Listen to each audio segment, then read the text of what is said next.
Hey, Melanie, welcome to the Keto Camp podcast.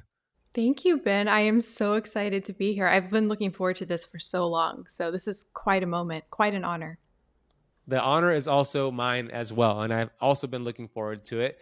You know, our mutual friend Cynthia Thurlow, who my audience loves, she connected us and she told us both, you guys need to know each other and, you guys need to do a podcast exchange. And that's what we're doing. And you're actually co-hosting with Cynthia. How's that been going, by the way, with Cynthia, your podcast? Oh, it's been so fabulous because I've had the intermittent fasting podcast for about 5 years now. And originally with Jen Stevens, who is also absolutely amazing. She wrote a book called Fast, Feast, Repeat. And we had a wonderful time together. But there was just like scheduling and time-wise, it was time to make a change. And having Cynthia on the show, I love how she's a nurse practitioner and she really brings a medical perspective and some authority to everything. And we're great friends. So it's been wonderful. I thoroughly enjoy that show so much. Awesome. If you're not subscribed to that podcast, it's one of two podcasts that Melanie has. It's called the Intermittent Fasting Podcast with Cynthia Thurlow. And then you also have the Melanie Avalon podcast. So you have two. That's how committed Melanie is. She's putting out 2 episodes on each podcast, one episode on each podcast each week. So that's awesome. Good job. Thank Now, you. this wasn't always your life, right? You went to USC. You went for film school, and you were very much involved in the film industry. But what transpired throughout your career that you started to get fascinated with health and nutrition? Yeah, so I, like many people, was always doing lots of diets growing up. So I was always trying, like literally everything, and mostly calorie counting was the consistent Mm, theme. But when I first tried a low carb diet in college, that was the first time that I not only started experiencing actual like lasting success with weight loss, but I really started realizing the effects that food had on me beyond weight. I was like it's funny because now it's just so overwhelmingly obvious to me how important and how much what we eat affects our entire constitution and our health and everything. But literally, it didn't really occur to me until I made that change with low carb, and my energy levels got better, my skin got better, and then I just got a little bit obsessed with the science of diet and health. And this was way before like fasting was very popular, or even like keto. Like, because I remember I did keto, and I was like doing the urine yeah. test strips and everything, and that was before like that was well known. But I was so excited because I think the like the keto sticks with the urine test, I was like, oh, I can actually measure fat burning, sort of, even though that's not really what you're doing. But it just felt so real to me. And then I got just more obsessed, and I started trying intermittent fasting. And that was, again, way before anybody knew what it was. I decided that I would eat one meal a day, and I decided that I would do it for a week just as an experiment. And I never stopped because it was that amazing. And then when I graduated college, I found the paleo diet, and that was kind of like the final proverbial piece in the puzzle, because I hadn't really cleaned up. Like, I was still eating like processed foods and artificial sweeteners, and so that was I read Rob Wolf's The Paleo Solution, Yeah. who I've now had on my I think I've interviewed him like 4 times now, which is so Oh, surreal. I that's love so him. cool. I Yeah. like love him. I almost I the first time I interviewed him, I almost started crying. I was so happy. I love it. But That's great. yeah, so that's how I got into it. And then I just after college as well, and we were just talking before this how you as well had mold toxicity. Mhm. I got a slew of health issues. It was mold toxicity. The apartment that I was in had carbon monoxide leaking from the oven every night. And Gosh. I had a GI thing with food poisoning and SIBO, and I just Mm. wasn't feeling well. And so, like the way I am as an obsessive researcher, I just started obsessively researching everything and trying to make myself feel better. And the more I learned, the more I wanted to like share what I was learning and what was helping with other people. And that's like the podcasting platform is amazing for that. Now with social media, like the influencer platform, like Instagram and everything, Facebook communities. I'm really grateful that I live in the time I am right now where I can just like share with people. I mean, I guess like traditionally you could write a book, and I have written a book, but there you can instantly, share and connect. So that's where I am now with everything. I love it. Your pain turned into a purpose, like so many of us in Hmm. this space. And I have a couple of questions for you. So you started doing OMAD, 1 meal a day, because you fell in love with fasting before fasting was a thing, before Cynthia Thurlow's TEDx talk was even out there that went viral. And what were your friends saying at that time? Because it wasn't a thing. Or were they saying you have an eating disorder, you're starving yourself? What are some of the comments you got back then? Yeah, so it's funny. Totally forgot about this. I had one really good friend in film school. Shout out to Ben Impey. We would always do the crazy diets together. Like we did the HCG diet together. Like we I would remember do that. the Yeah. yeah. We would always try everything, and so we decided to try the 1 meal a day thing together. And the way I found it, you know what? I should see if this is still up. There was a blog post called by Rusty Moore called like eat 1 meal a day to lose weight, and it had like all of these comments, and that's I read that, and that's when I decided to try it. But the nice thing is I was in college, so people didn't really like I remember the first day that I was doing it, I was working on my friend's film set because I studied film and theater at USC. So all I did was I just because the way it works with film sets, they always have like the snack stations and everything set up. So I was like, I'll just stay like really busy on the set. I'll just like drink all the tea, drink all the coffee. And it was so much easier than I thought it would be. Um, but as far as like people reacting, I mean, my roommates were totally used to it because because I was always doing crazy diets. Like I remember at one point I did the cookie diet and I had like these shipments of cookies sent and I was eating these crazy cookies. But I feel like in college like everybody's doing crazy stuff. So This is true. I Yeah. don't know. People I probably was more concerned than most people were. But I will say though, to that point, especially with intermittent fasting, like people often think the hardest thing will be not eating. And that is, once people try it, typically very, very easy because of all the hormonal changes and you become fat adapted and it's just easy. Honestly, I think the hardest thing for most people is the social reactions from like Mm, people. People are not down with with people doing sticking to dietary routines often. So this is true. yeah, the struggle is That real. So you did a cookie diet, a cookie fast. How how long was that? I probably did that for a few months. And what's funny is I've looked back at the ingredients now, and it's because this was before like paleo and everything. It literally, I think the first ingredient is like gluten, um, and it was like these like bags of like cookies, and you're supposed to eat them for breakfast and lunch, and then eat a normal dinner. But I would normally I love them so much. I would normally like it didn't work. I would eat them, then I'd like eat extra, and it was not good. Not Oh good. boy, there was probably some seed oils in those cookies too, I would imagine. Probably, probably. It's probably like gluten and seed oils. Yeah, Like the match done. made in heaven right Yeah. there. Yeah. Yeah. I also And know that fiber. I also know, Melanie, that you ate nothing but rotisserie chicken and coconut oil for 6 months. Why did you do that? Did you just feel good eating meat? It was kind of carnivore Ye- before carnivore was a thing, right? Oh no, no, no. Yeah. No, seriously, like I could have started the carnivore movement because I was doing it like forever ago. Yeah, no, I was doing that because I love meat. I love protein. I could just eat pounds and pounds of meat. And at school they would mark down the rotisserie chickens every night at the grocery store to like $3. So I would at 11 p.m. and I had night classes. So like right after night classes, I would just go get my $3 rotisserie chicken. I was like, this is great. I can just like eat all I want. It was perfect. And I did that, yeah, probably like 6 months and lots of coconut oil. Oh boy, so did you just like shove your hand through the carcass and just eat it off the bone like that? Pretty much. Yeah, I can go down with a rotisserie chicken. So It's funny because when I yeah. went through my weight loss transformation in 2008, big part of it, I ate a lot of rotisserie chickens too.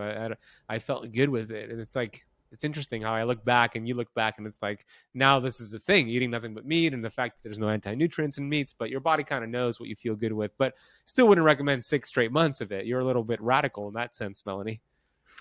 Yeah, I tend to go pretty extremist with everything. It works really well for me. I'm really jealous of moderationists because I think a lot of people, a lot of people are like moderationists and they do well with like being in the middle and like control. And for me, it's all or none.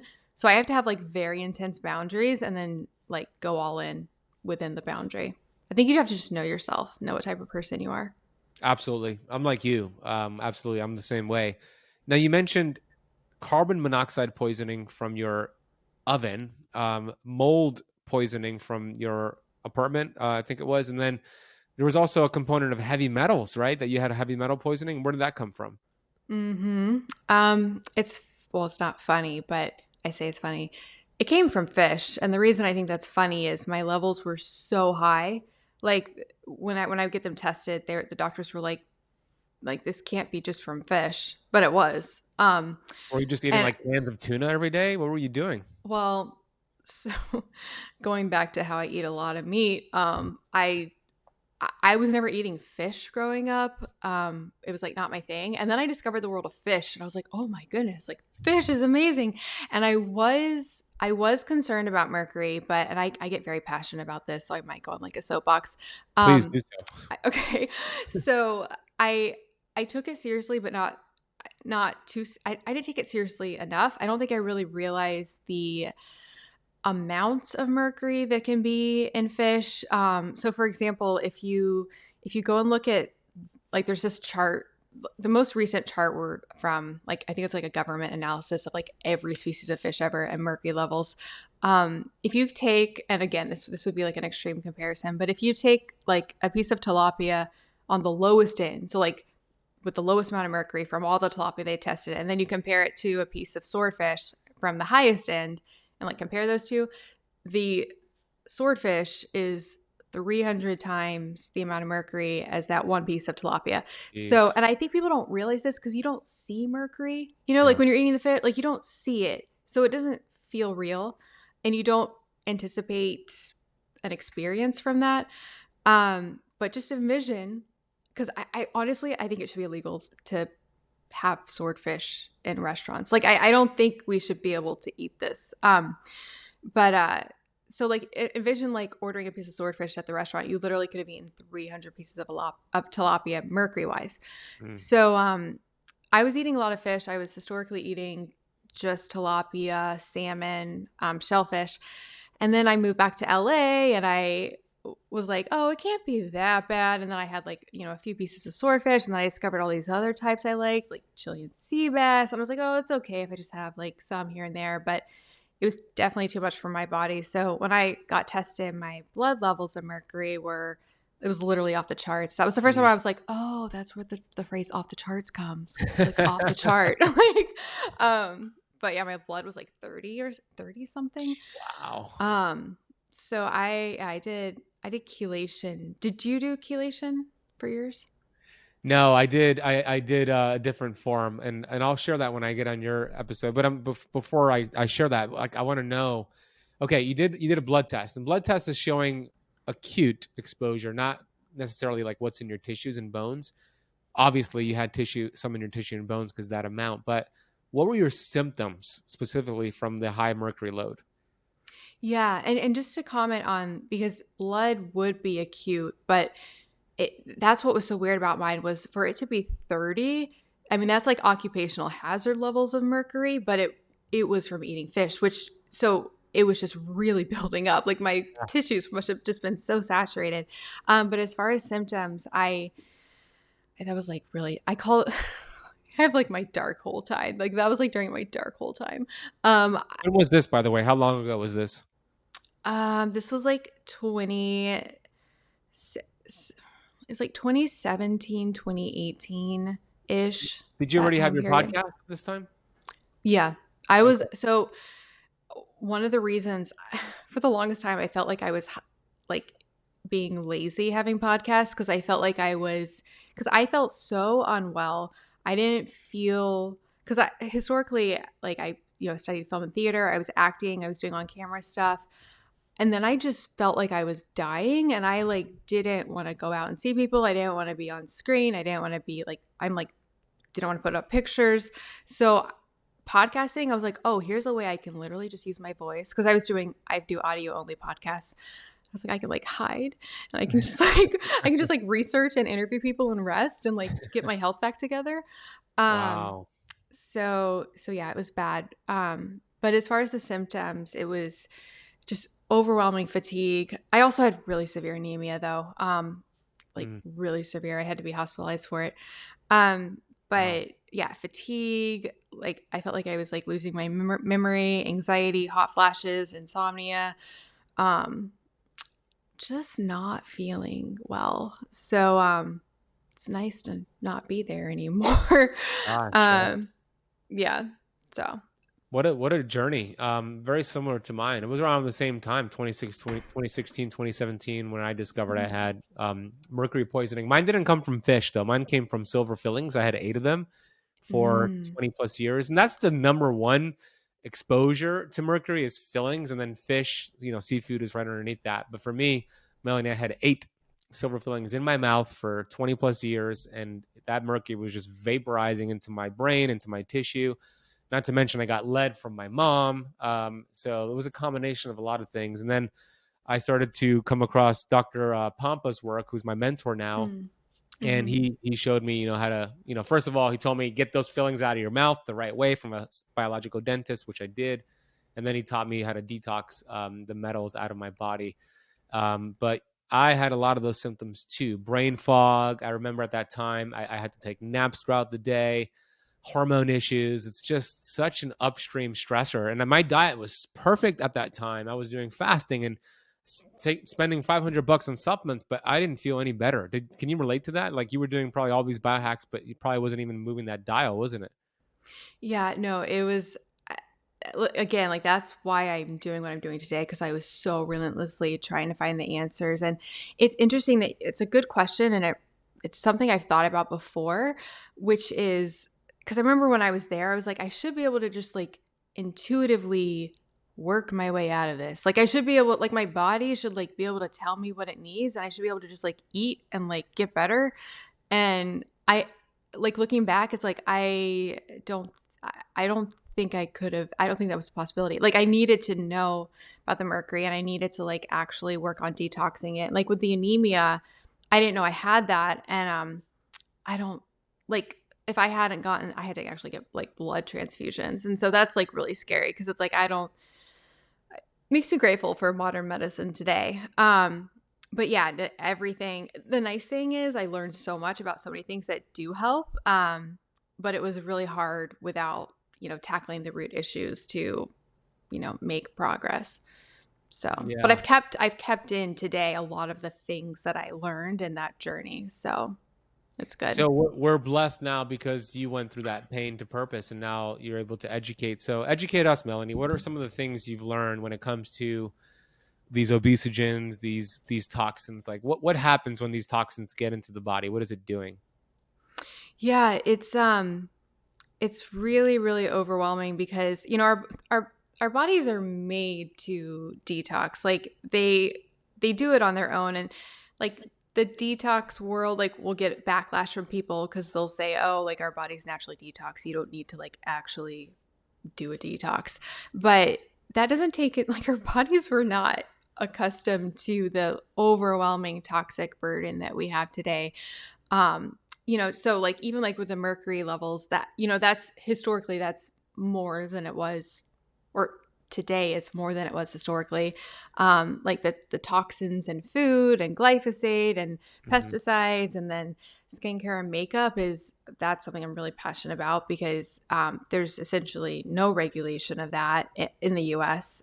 So in like Could you in speak about that? Because I know that you shared about that lipstick study in regards to lead. Could you share about that? Mhm. Yeah. So the number of endocrine disruptors and toxins, and these include endocrine disruptors, which mess with the hormones, obesogens, which actually can cause your body to store and gain weight and make it hard to lose weight, and even carcinogens linked to cancer. So these compounds are overwhelmingly abundant in skincare and makeup. And so in Europe, they've banned over 1,000 of these as not being allowed. And in the US, they've banned 11. Jeez. And it's a very random list too. Like I think one of them is mercury, which isn't even normally in skincare makeup. So, but so there's like essentially no regulation on of products in the U.S. So we're putting on like men and women. I forget the numbers of like how many products we use daily, but it's a lot. And so these compounds, we put them on our skin, they get direct access into our body, they build up in our tissues. Yeah, the lipstick study you're mentioning, they did a study where they were testing a lot of conventional lipsticks, and I think it was like 70 of them, but every single one had lead in it. And some of them were like really high. And the half-life of lead in our bodies is up to 30 years in your Mm-hmm. bones. So when you're women like putting on some lipstick, you're probably putting in some lead in your body, and it might half of it might come out like 30 years later. And when we have children, a large part of our toxic burden actually goes through the placenta into the newborn. So it's setting up future generations for issues. And the way our body handles these toxins is if it can't adequately get rid of them, it actually stores them in us, like in our fat stores, to get them out of the way and protect us. So it's trying to do a good thing, but they end up just building up and, perpetuating issues. So I just think this is such an issue, and I wish there was more regulation, but there's really not. Yeah, I do too. So in the meantime, it's these conversations that like are light bulb moments for people. And I speak a lot about this. I know you do as well, the toxicity part. I believe that it's the number one cause of weight gain and weight loss resistance. It's a high toxic load. And to your point, the number one priority for the human body, the innate intelligence, is survival, right? So when these toxins enter the body, there is a pathway called PPARY, where when the toxins enter the body, whether you're eating it from food or touching your skin or lipstick, whatever it is, that pathway is activated. And to your point, Melanie, then those toxins are shuttled to your fat cells. Toxins love fat. And I forget who once said this, but the solution to pollution is dilution, right? It helps to kind of dilute that. So it doesn't kill you in the short term, but over time, it creates just low grade chronic inflammation. And lead, to your point, the half-life is a very long time. And it's been estimated that 4 generations until lead is out of the body, meaning like mom loses bone when she gives birth to baby, lead is in the bone, and then it's passed on. And it takes 4 generations before that's gone. That's crazy because that doesn't happen overnight. Like mercury, you could get it out in a few months to years, but lead is something that takes a lot longer. So I love that you talk about this, Melanie. Yeah, no, it's crazy. And especially you were saying that the toxins and the role of weight loss and weight loss resistance, the obesogens that I was mentioning, it's crazy everything they do. So so in our fat cells, they make our fat cells more inflamed, like you were talking about. They perpetuate inflammation. They actually cause the formation of new fat cells. They have studies where they affect insulin levels and like ghrelin levels, and I mean it's crazy. So I think a lot of people might just look at diet and exercise for weight loss, but this is playing a huge role, and it's something that people can easily make change with. So I'm excited that you too, that we're like sharing this information with people. Yeah, and it's really going to be determined on the person's stress bucket, right? If their stress bucket is very high, they're going to notice it right away. But somebody who has somewhat of a healthy stress bucket, it's not that full, it'll take a lot longer before those toxins could really show up in the form of symptoms. Like in your case, Melanie, I don't know if your stress bucket was necessarily high, but you kind of had the perfect storm. You had carbon monoxide poisoning, you had mold exposure, heavy metal exposure from mercury from the seafood, and you said you had food poisoning, and typically food poisoning leads to SIBO. So it's interesting that you said that. How did you deal with the mold, and then do you still have SIBO symptoms, or is that taken care of? The ketogenic diet is all the craze these days. Rightfully so. Using keto could be a powerful way to achieve extraordinary health results. And if you're interested in keto, but just so confused by all the information out there, you're gonna wanna watch this video.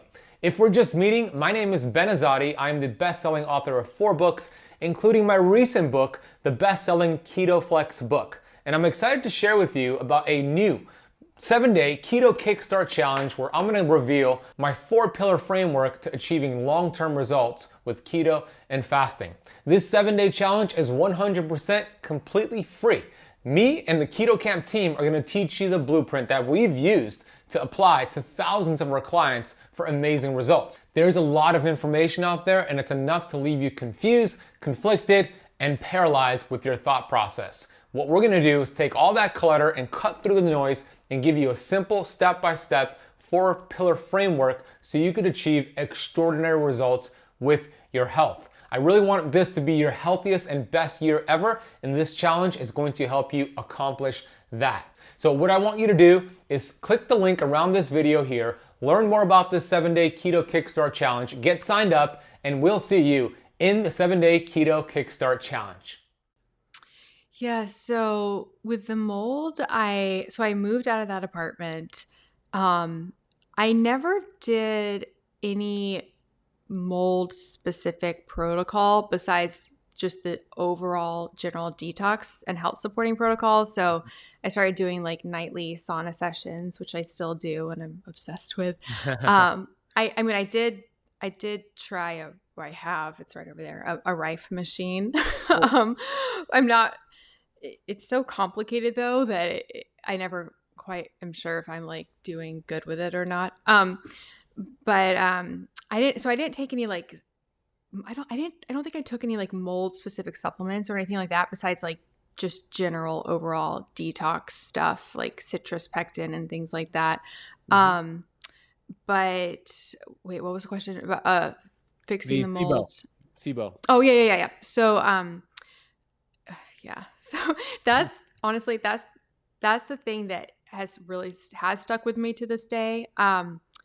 Not so much the SIBO. I don't know if I actually have SIBO anymore. I hit a point where because I got really obsessive about it. And I got really obsessive about, because I got, IBS from it and my like bowel movements and digestion. It became not psychotic, but it became a emotional mental complex for me. My fixation on it. And I went through this period where I was like, attack all the bacteria. And I was taking like all the natural, like, antimicrobials. And I did a round of rifaximin actually, which is the go-to antibiotic prescribed for SIBO. And that's actually what looking back, I did not react well to it. But talking about like the part that has lingered with me, I finally hit a point where I was like, I'm over this. I was like, I'm not going to try to like attack SIBO anymore. I'm just going to like not think about it. And that actually I think was a healthier transition for me personally. But to this day, I still have a lot of like digestive issues, and I found like the diet that works well for me. And I exist within that, and I don't mind because I love what I'm eating.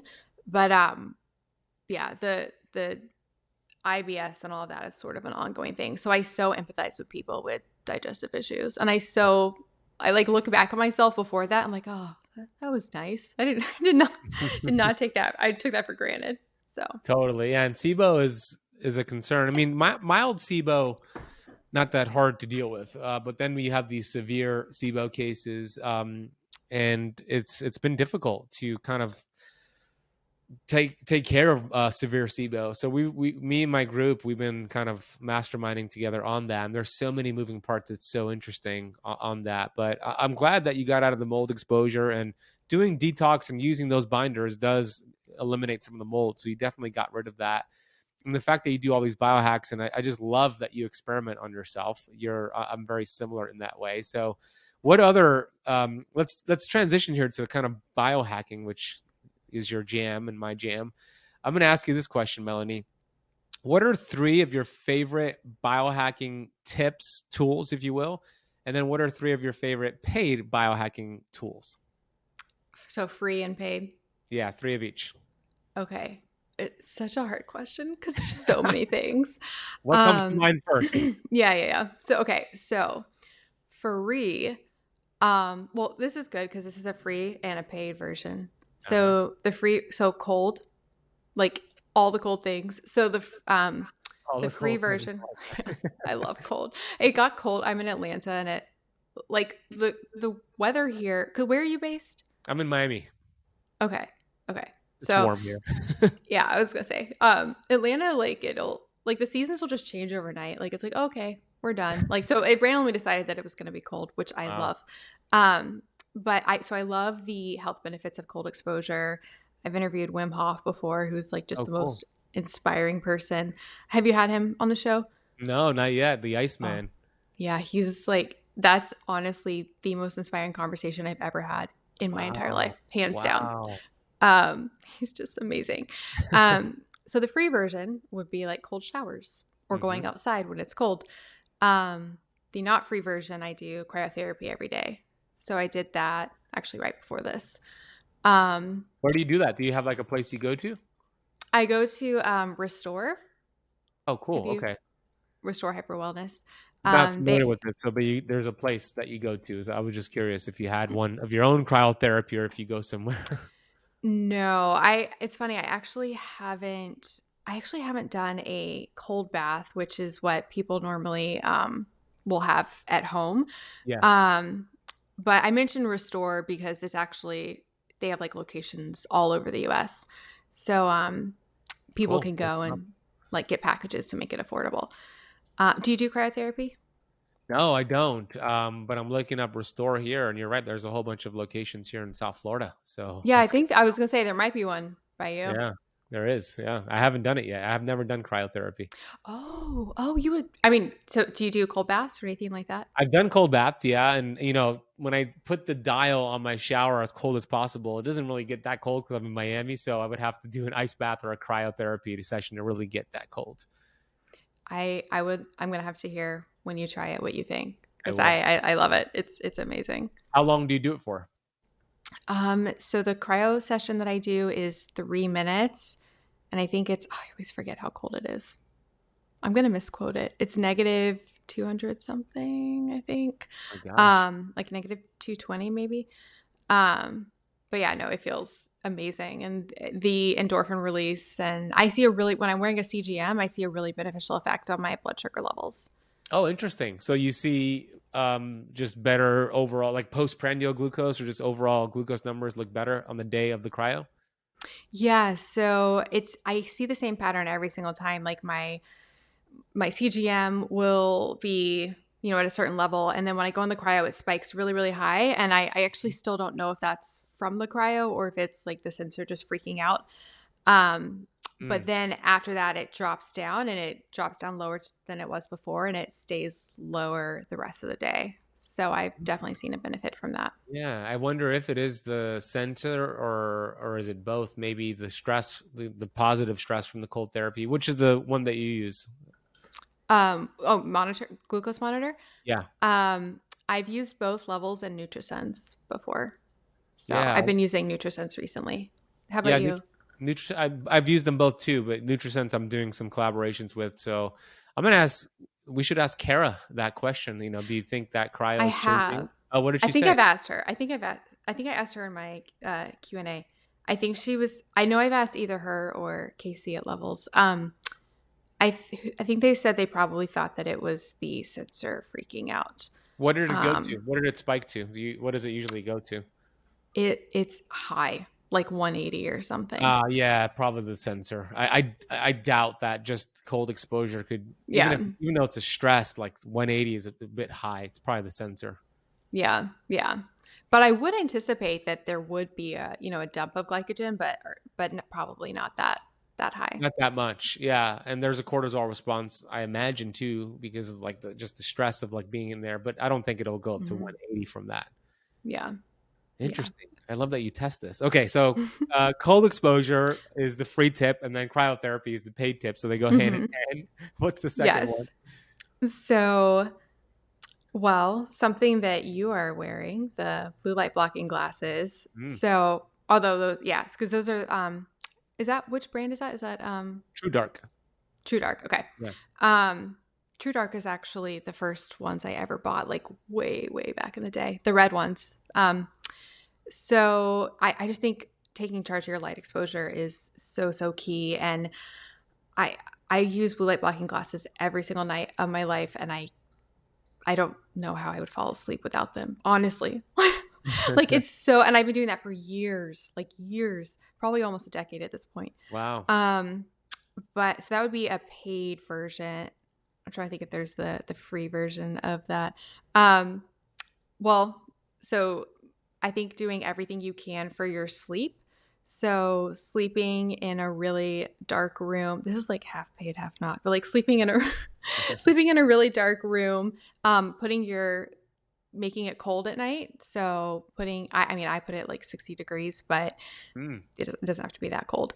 And so I'm lumping all of these. So my free thing, I'm lumping them all in together. So supporting your sleep in free ways. So making it dark, making it cold, turning off, not engaging in social media and things like that before bed, and wearing those paid blue light blocking glasses. So that would be 2 more things. I love it. Yeah.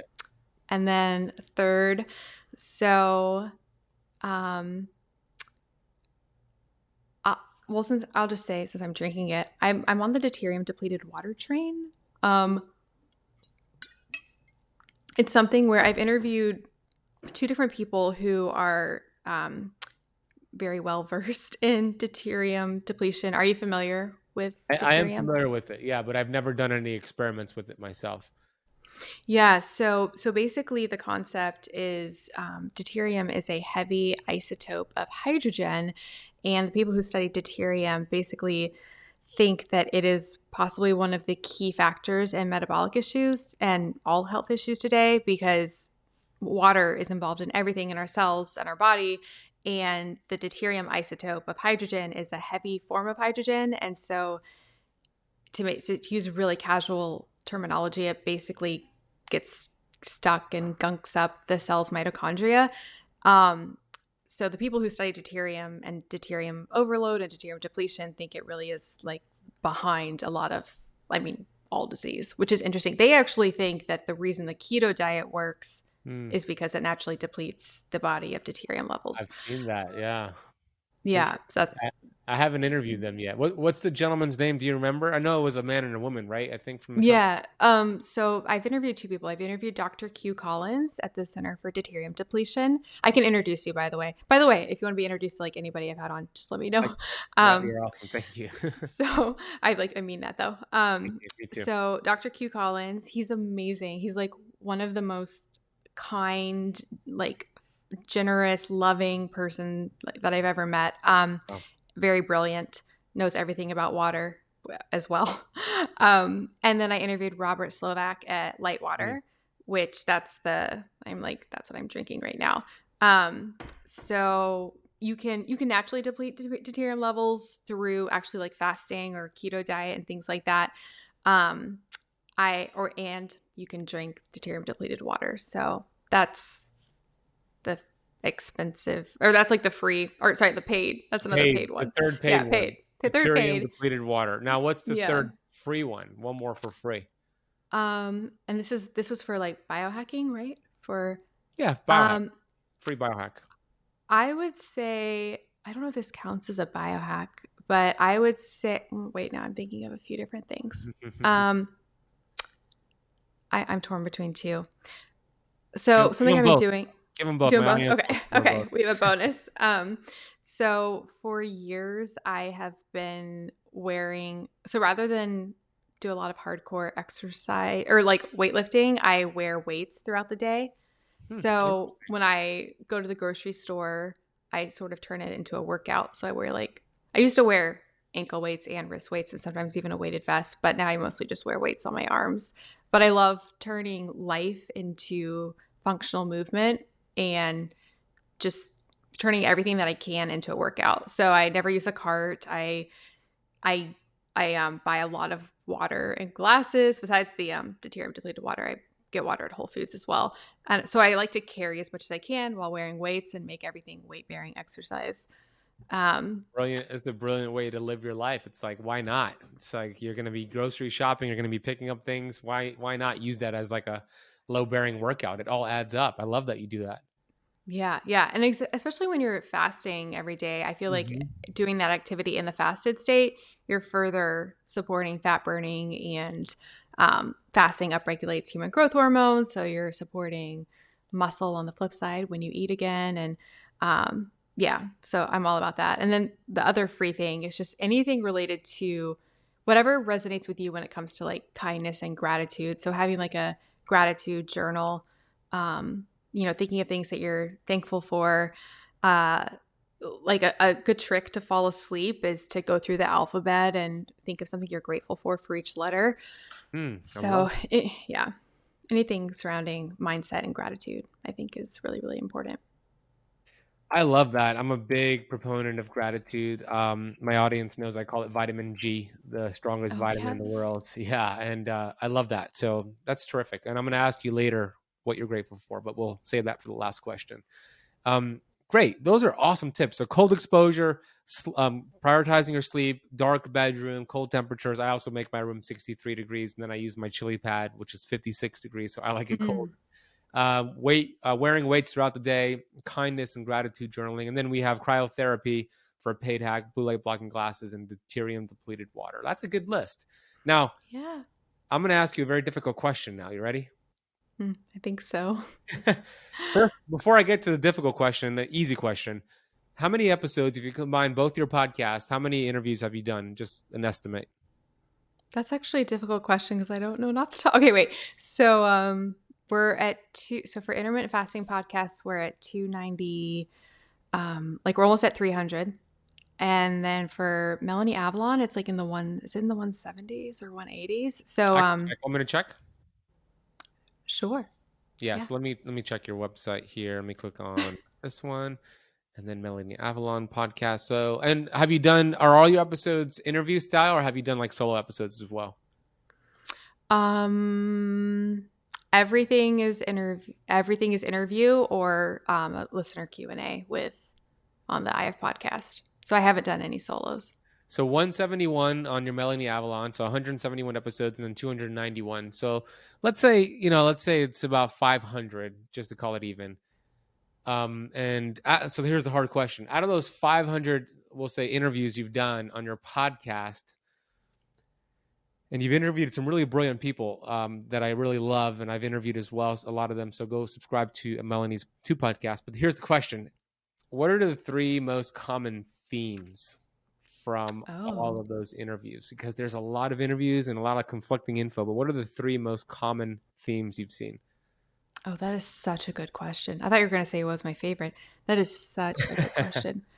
Um, mm, okay. Probably. Oh man. I know. I told you it's tough. I know. I know. This is so I think, and I think, okay, and it might be a little bit self-selecting in who I interview that they reach this conclusion, but a lot of people are all about bio individuality. Um, so different diets and different things working for different people. And again, that's what I just so strongly believe. And I do occasionally have some people on who really think their way is, that their way or the highway, but the majority of the people seem to appreciate that different things work for different people. Love it. Um, so that's probably one. Two is probably, I mean, fasting is a theme. Like it really comes up. Even people who aren't hardcore fasting, even when fasting isn't their main thing, I feel like it often comes up somewhere at some point, even if like the topic isn't even related to diet. A lot of people now are really on the fasting train. Um, and then probably a third one would be, oh, there's so many things. You know what? I feel like blood sugar control comes up a lot with Mm. a lot of people, and insulin levels. Like that seems to be like a huge focus for people now. Yeah, I'll probably think of more later, but That's So good those are though. That's good. I love that. So bio individuality is a common theme. I've seen that too, and that's so important because there's no cookie cutter approach. Unfortunately, it's not just eat less food and move your body and boom, you get results. No, it's more than that. Even keto, keto is great. Not for everybody and different lengths of it. So I love that you have guests that emphasize that because it makes sense. And then fasting, variations of fasting, whether it's like somebody who's a big proponent of it or somebody who sprinkles it in, but fasting is a common theme. And glucose and insulin variability. It makes sense because we know the more you spike glucose and insulin, the faster you're going to age. And if you could really master that, you're going to master biohacking. So that's a great list. Yeah. And it made me think, it's like commenting on the fasting piece again. Like it's very rare that I have on somebody who is not a fan of fasting, but it does happen. But when it happens, I'm like so aware of it. I'm like, oh, this is a person who is not a fasting fan. So How do you engage? yeah. So how do you, from what I get, you're a very loving, kind, smart person. And how do you handle a guest who comes on and you just don't agree with them, but do you engage in the conversation or just highlight them, let them speak their truth, or how do you handle something like that? Yeah, I'm just so I one thing I love about the show is I love being able to bring on people of all different perspectives. Like it's probably my favorite thing about the show. Um because if there's one thing I know is that I know nothing. And I share this all the time, but ever since I read the studies they've done on split brain patients where it's basically people who the two hemispheres of their brain aren't connected the way they quite should be.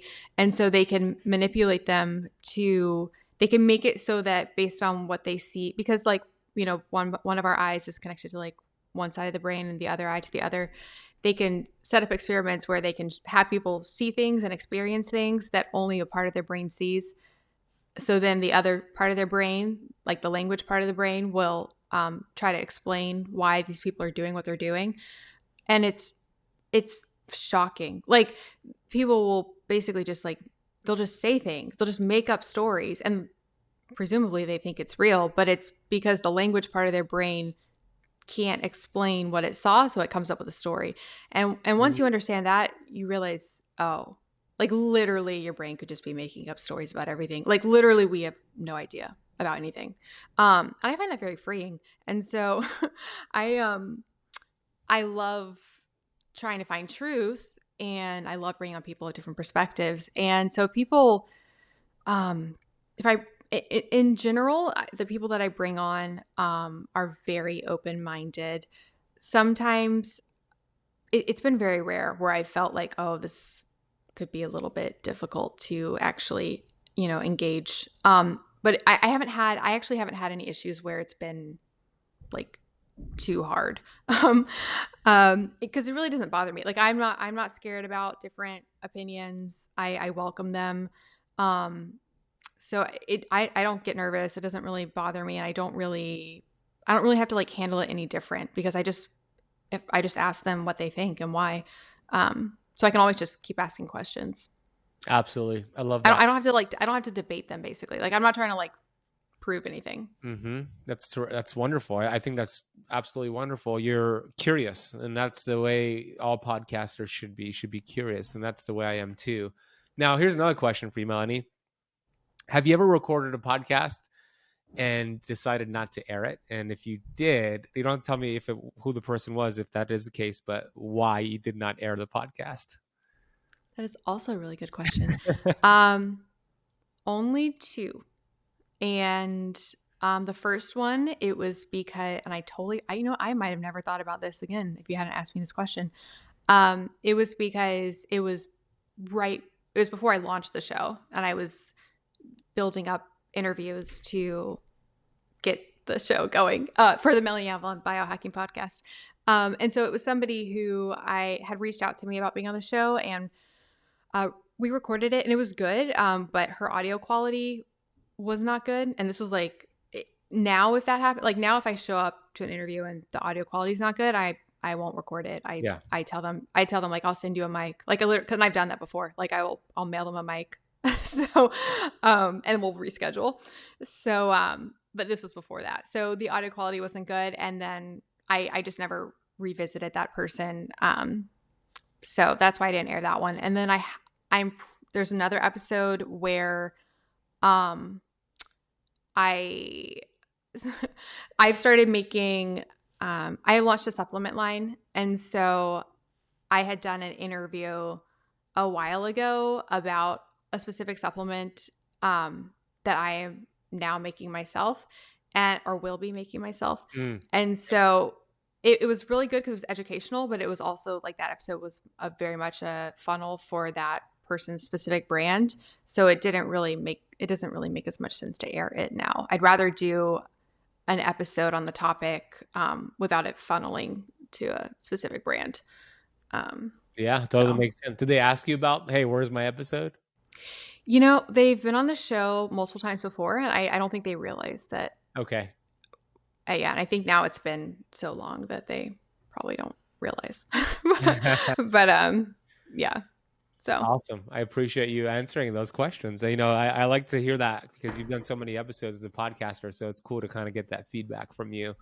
So thank you for answering those. Of course. How about you? Have you not aired? One of them I didn't air because similar to your mic issue, the internet was going in and out, and I thought after we had the recordings we could salvage it, and my sound engineer could kind of do his magic, but it was not salvageable. And then we ended up not rescheduling for whatever reason. So that was one reason. A second one, I did an interview with do you know who Dr. Rashid Buttar is? Dr. Buttar? I don't think so. So when everything was happening with COVID, he was one of like those doctors he was going viral all over the place, speaking out against COVID and some of the craziness in the beginning. And I got him on my podcast, and it was an amazing interview, and I was set to release it. It was scheduled. And then the night before, my lawyer calls me and he's like, do not release that episode. They will come after, the FDA will come after you. They're coming after him. And I'm like, oh, well, I'm not going to release the episode then because I don't want to get into trouble, even though it was an amazing interview and I felt like I wasted his time. So what I did was I sent an email to my email list and I'm like, look, I have this amazing interview. Fortunately, I can't release it to the public, but I can do like a one-time Zoom audio play version or video of it. I could play it for you for those on my email list. So I got everybody on a Zoom and played it for them, but I was never able to release that episode because of my lawyer. No. Okay. So did you say, because I have my own COVID airing story, did you say that was like right when the pandemic started, or was it like 4 months into it? Yeah. Okay. Yeah. I would be curious to hear your experience. It's been such an experience as a podcaster, us going through COVID and the intensity of like what you can and can't talk about. And like, because I know when it first started for me, before it became political, because like right at the beginning, it wasn't too political. No. So it became all political, unfortunately. I know. Yeah. So like looking back, when it first started, I was like, oh, I gotta do the COVID episodes. So I literally brought on David Sinclair and did a COVID episode with David Sinclair. And I did one with, cause I'd had him on the show for his book for Lifespan. And so he was down to come back on because things weren't political yet. And then I did one with Dr. Kirk Parsley, who I had on before. But then it was like, just even a few weeks later, it was like, oh, don't do any COVID episodes. So I just find it so crazy. I do too. And it's a very delicate subject, unfortunately. Like it's all turned political. The generalization is this: if you are opposed to wearing a mask, you're a Republican. If you're for the mask, you're a Democrat. It's like, no, that's a stupid generalization. But unfortunately, at least that's the way I see things. I think that's the way people look at it. And it's so much more than that. And I tread lightly with the politics stuff. I never want to, share my political beliefs or anything like that. But this specific one, my lawyer said the FDA was coming after this guy very hard because he was going viral and speaking out against like all of the mandates. So he's like, you're going to get on their radar and you're growing so fast and you're authentic and you have nothing negative about you, but you don't want to be on their radar because they could make up whatever they want. So that's why I decided not to release it, unfortunately. No, it's so good to hear your experience with that because it was a hard decision because I aired the first two. but then after that, I made a personal decision just not to talk about it. And I was like, am I doing a disservice by not talking about it? But also, it's like if you get censored or taken down or canceled, then you're not reaching anybody. So Yeah. I was like, I just will just, no comment to stuff and just talk about other things. That is the same exact thought I had. It's like, I'm for the cause. I want to help people and get this information to them. But it's like, oh, if you get deplatformed, you can't help Yeah. anybody. So it's like, oh, Yeah. it's tough. And then I remember when I got COVID, and then I did my protocol that really, really helped with getting over it. And then I was torn because I was like, I really want to share this, but I don't want to get deplatformed. So it's crazy. It is. Crazy. Thankfully, it's not as crazy as it was maybe a year ago. Yeah. The censorship and just all that. But in 2 years, when the election's about to come back, it's going to get crazy again. So be prepared, my friends. And it's tough, Melanie, as a podcaster and somebody, I know you want to just do good and share what worked for you. Oh, people get, and I know you've seen this, and I know Cynthia's seen this. Anybody who's a content creator has seen this. People get a dopamine high from being offended. You could say, I have the cure to cancer, do this. And it's like, how dare you? Chemotherapy has been, it's like, there's always going to be somebody who's going to be offended. Have you seen that to be true as well? So this is actually one of my favorite topics to talk about because I am fascinated by the concept of being offended.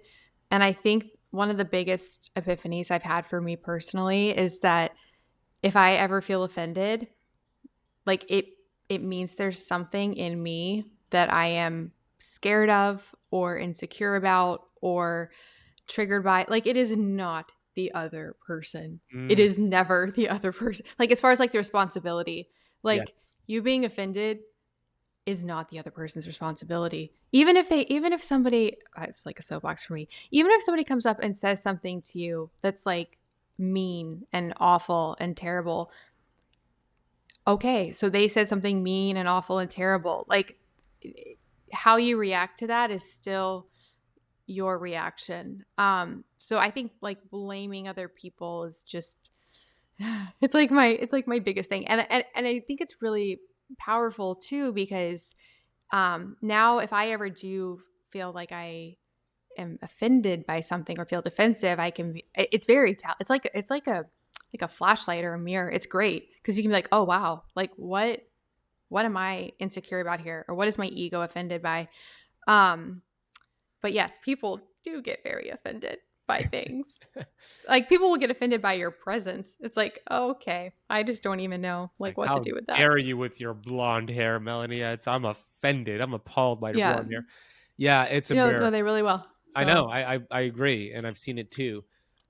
Which is why awareness is you have awareness to see, hey, if you're being offended, what's going on with me? What is some sort of insecurity, some sort of unknown? So I actually have this coin here, and I got this from Bob Proctor, who's this gentleman behind me, my mentor who passed away this year. And on this coin, it says, react and you lose control. And on the back, it says, respond and you're in control, right? So I always carry this with me, and I find myself reacting, which is like either judging or being angry. I'll flip the coin and say, okay, respond and I'm in control. Like, what's going on here? So it's very similar to what you just shared. Oh, I love that. I think also, I'm going to remember that. I think also the, like the space in between the reaction or the response, like if people just want to so quickly react and respond. And I heard something, it was on Rich Roll, and I don't remember who the guest was, but he was saying, he said this, I don't know if this is actually true, but he said that the brain takes 3 days to like reset if you're having a reaction to something.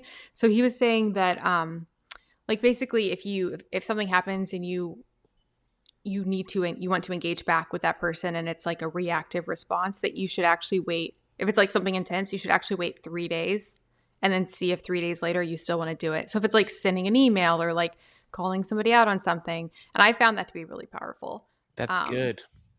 Yeah. There's been time. That's really good, because there's been times, and it doesn't happen often, but where I'll get a comment on whatever social media feed, and I don't normally do this, but I'll react and say something, not like really vicious, but I'll say something that 3 days later I would have been like, oh, maybe I shouldn't have wrote that. So I like that idea of let's wait 72 hours and then see if you still Yeah. feel the same way, and then you could go ahead and respond instead of react. It's great. Yeah. No, it's really practical and really implementable. So yeah. So 3 days later, if you're still feeling it, then maybe say something. And go for it. Yeah, then maybe go for it. Yeah, I love it. Yeah, it's such a great thing to chat about. And yeah, that's the day and age we live in. A lot of people. I was just with Tony Robbins. Do you like Tony Robbins' work at all? Have you Oh, studied? nice. Yeah, I do love his stuff. And I love that he's done, was it about, cause he does that book with, what's his name? About the longevity one. he has the book Life Force. Yeah, which is Yeah. Peter Yeah. Yeah. And I've loved this work, but me and my fiance just did his Unleash the Power Within here in West Palm Beach just 2 weeks ago. It was absolutely life-changing. One of the best experiences I've ever had in my life, and my life is forever changed in the best way possible. Wow. My fiance too. It's like I can't recommend it anymore. But the reason I'm bringing this up is because he said something that just was, it's a brain tattoo now. I'm going to remember this forever. He said, there is no such thing as a victim, only volunteers. I have to think about that. What does that That mean? is good. What does that mean to you, Melanie? There's no such thing as a victim, only a volunteer. Yeah, to me, it kind of goes back to what I was saying earlier about even if somebody walks up to you and, does something really, really awful to you, like I actually still think the responsibility for actions are on you. Because like, wait, can you say the quote again? So there's not a victim, there's There's just a not volunteer. really victims. It's just people volunteering to be victims. Yeah. So regardless of actions and what people are doing, like you are choosing, Mm-hmm. if you are interpreting that as you being a victim. Because if there are no, like really there could be no victims. There are just people doing actions that affect people different ways. Because actions have reactions, and force results in other things. So it's just energy interacting between different things. And so the idea of a victim is a story. Exactly. Yeah. It's a story in your head of you not having power, you not having control, and things happening to you, probably with intention and purpose from other people negatively. And so you're volunteering to make yourself that. But really, it's all just actions and energy. Well said. It's a story. And the cool thing about that, because you're right, it is a story. And the cool thing about that is if you created the story that you're a victim, hey, you could create the story that you're a victor and you're a winner. And you could create a whole new story that actually serves you and humanity instead of selfishly getting you some sort of rage dopamine hit. So great explanation. And I recommend you do Tony Robbins if you ever get a chance. I think it'll be a game changer for you, Melanie, and anybody else listening to this. No, I think I would love it. And that is like the example you just gave is such, because like think about it. There could be a situation where normally people would say that person is a victim, but like what you just said, you could literally reframe it as this awful thing happened to me and I did this and this and this and I survived or I overcame it. Literally, yeah, like you just said, you could there is no victim. Now you are a victor. So Yeah. wow. Yeah. Perspective is amazing. And it's really amazing when this conversation is amazing because it brings awareness. And that's the first thing. It's like you have to have awareness. The challenge is that so many people don't have awareness. Earl Nightingale said people are tiptoeing their way through life, hoping to land safely on death's door. It's like going through the motions. Instead of living 70 years, they live 1 year 70 times. They don't have awareness. They have the same thoughts every single day. So that's what makes you special, Melanie. You obviously have awareness and you're wanting to do good and educate people. And I would love that for the rest of humanity. Just if I had one wish, it was just the wish to give people more awareness of their thoughts and their situations. I love that. Well, obviously it's all the same with you, Ben, as well. So this is absolutely amazing. And it's funny. We have similar things that my wish for humanity has always been that everybody would just be kind, because then like literally if everybody was kind, we wouldn't have any issues. Like you could have any thoughts, you could have any feelings, people could say different things and it would all just be okay. And I think that would come in with a sense of awareness with it Yeah, by its very absolutely. nature, because Yeah. you have to have an awareness of that people, I think you have to have an awareness of people to, and of yourself to be kind. So Yeah, absolutely. It goes hand in hand. So I love that. So here's my final question for you. It's an easy one. Vitamin G, gratitude. Let's take your daily dose. What are you grateful for today? What do you want to give vitamin G to? yes, and I love this so much. We're so similar because I as well end my show, every show, with asking people what they're grateful for. I love it. I just love gratitude because they say that you can't exist in a state of fear and gratitude at the same time. So it's like a great hack, going back to like a free hack. So something that I'm grateful for. So something I learned the other day, interviewing AJ Jacobs. He has a book on gratitude. He's so funny. He's a writer at like all these different publications, and he just writes. He has a four times New York Times bestseller, and he just writes the most random stuff. Like I was interviewing him for his book on puzzles, actually, but his book on Wow. gratitude. Yeah, no, he's amazing. He has a book on gratitude, and one of the things he shared in it was that you should be like really, really specific in your gratitude Mm. to make it more powerful. So I'm gonna say I'm really, really grateful that this is just really, because there's so many like big things I could say. So maybe I can give two answers, but something like really specific. I'm just really grateful that it's turned cold recently, because I do not do well with the heat and all of that. So I'm so happy that it turned actually cold. I'm happy that it's cold like it was today. And that my air conditioner's not broken, because it broke over the summer multiple times. So I'm just really loving this temperature a lot, like right now. But I have bigger gratitudes, like more overall, just in general, for like my second thing I will say is when I was struggling with all the health issues, I used to say that I knew I'd be grateful for it someday. And I kind of like would pretend like I was grateful for it, but I didn't feel grateful for it, like, because it was just so miserable. But I was like, someday I'll be grateful. I honestly can say now that I am grateful for all of it, because I would not be doing what I was doing today if I hadn't experienced it. So every single thing I went through, every like diagnosis, every fear and health challenge, like literally I learned more things from it. It led to my podcast. It led to what I'm doing today. So I am grateful that all happened. That's beautiful and so relatable. So if somebody's watching this on YouTube or listening and you're going through a lot of challenges, let's say it's health challenges, just know you're going to look back one day and be grateful for it. It's all on the way, not in the way. And Melanie, I love that you shared that. It's so important. I know Tony Robbins once said, when you change expectation for appreciation, you change your life. And that's exactly what you just did. And I appreciate you, Melanie. Thank you for coming on my show. Go subscribe to both of your podcasts. You have one with Cynthia Thurlow, who we love, called the Intermittent Fasting Podcast. We have the Melanie Avalon podcast. Her website is melanieavalon.com. Share your social media and anywhere else you want them to go, Melanie. Sure. Well, first of all, thank you again so much for having me. This is everything I thought it was going to be. Like I said, I've been dying to meet you and have heard. Actually, also, I just remembered somebody else who mentioned you, a mutual friend. Dr. Caroline Leaf.